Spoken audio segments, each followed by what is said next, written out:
Hey everyone. So yesterday I did two signing videos, one for the bigger name players, one for the more depth players.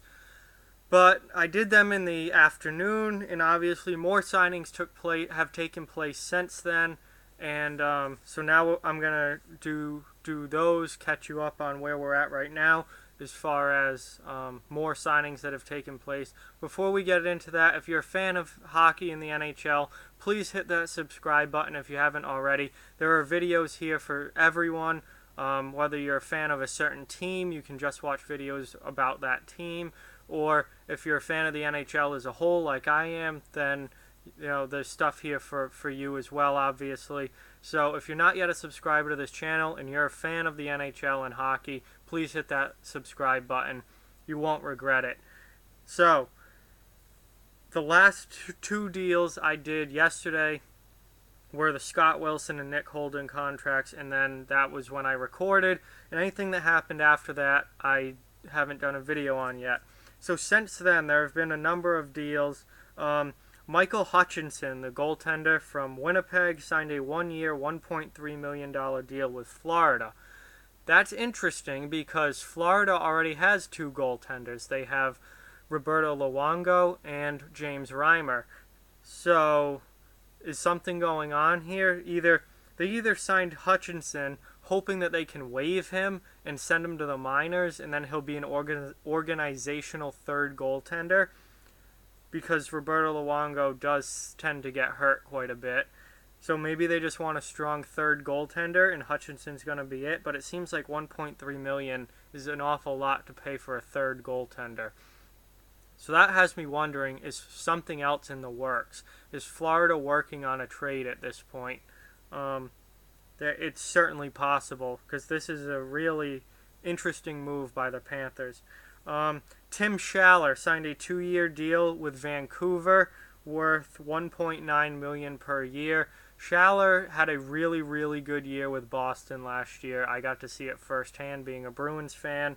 1.9 seems a little high for him, though. He's a fourth-line player. I don't know if Vancouver's going to try and move him up into a third-line role, but yes, he has some offensive ability, but he is a fourth-line player. That's just what he is. He's a very valuable fourth-line player, but he shouldn't be moved out of that role. And 1.9 seems like a lot for somebody who is probably only going to give you 10 to 12 goals and maybe 20 points. But maybe he'll be given more playing time in Vancouver and expand on those numbers. Or it could go the other way, and being on not nearly as good of a team in Vancouver as he was in Boston, it could go the other way and he could end up having a rough year. We'll just have to wait and see. Riley Nash, another former Boston Bruin, he's signed for 3 years at $2.75 million per year with the Columbus Blue Jackets. So he's going in there to be a third-line center, I assume. He's a very good third-line player, but he is not offensively gifted enough to play in a top six role, I don't think. He obviously, if someone gets injured, he can slide up and fill a role for a period of time while someone's out. But I would not have him as a regular top six forward. He's a quality third liner, but that's where it ends for him. So, but decent move there for Columbus, bringing in Riley Nash. I think he can help them a lot in a third line role. The New York Islanders made two signings, obviously reeling from the loss of John Tavares. They've signed Leo Komarov to a 4-year deal worth $3 million per year, and Valtteri Filppula to a 1-year deal worth $2.75 million. The Islanders are not going to be good next year. Losing Tavares absolutely kills that team. They already don't have a goaltender. Their defense was suspect even with Tavares there.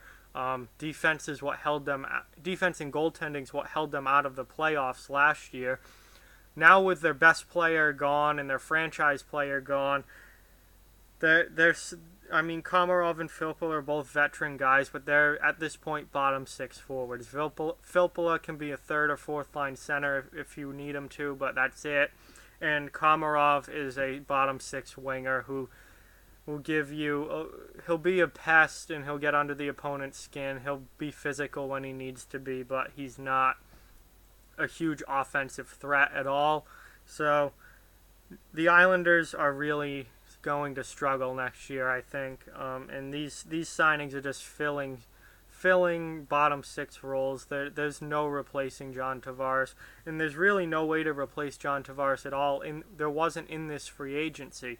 At best, they could have gone after Paul Stastny, but he went to Vegas. So not good. Not a good day yesterday for the Islanders. They are kind of back at square one, I think, although they did have a very good draft, and I think the future, if played correctly, can be very bright in New York, but next year is not going to be good for the Islanders, I don't believe. Sven Barchi, this is a re-signing. Vancouver re-signed restricted free agent Sven Barchi to a 3-year deal worth $3.33 million per year. Solid.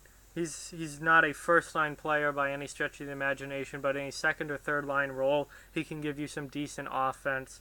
He's a solid player. Luke Schenn's going to Anaheim, 1 year, $800K. Schen's a guy that really gets a lot of hate around the league because he was supposed to be so good, and he's turned into nothing but a bottom pair defenseman.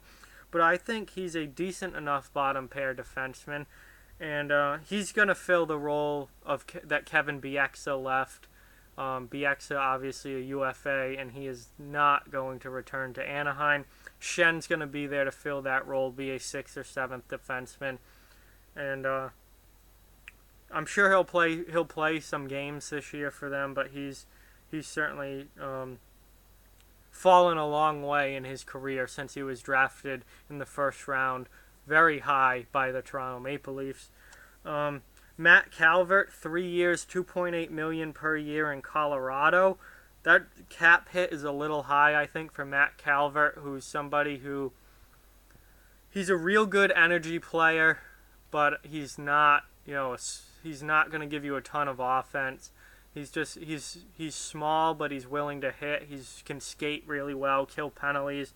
But $2.8 million for really a fourth liner, I think is a little bit high for someone like Calvert. But we'll see. Colorado's not cash strapped.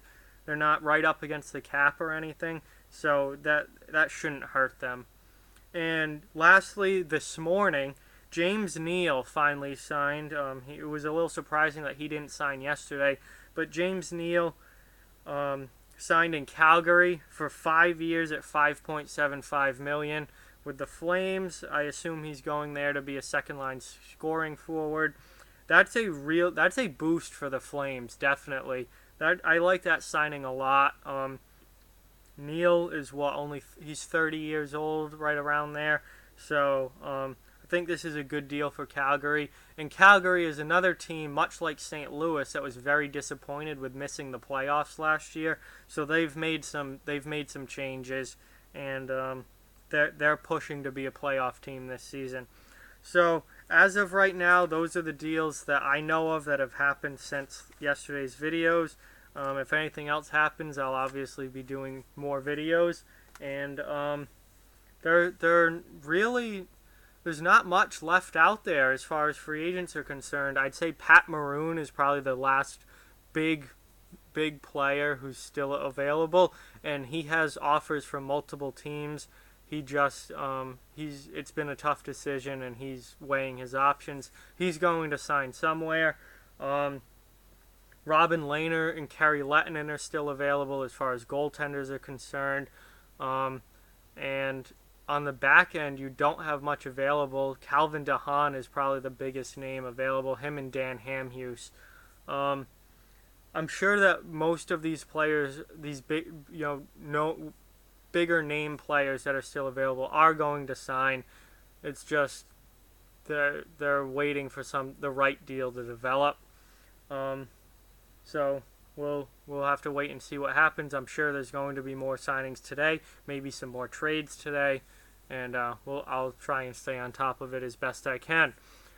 So like, comment, share, subscribe, follow on social media, check out offthewallhockey.com. All those links in the description below. Keep spreading the word about this channel. It's growing, and that's exactly what we want.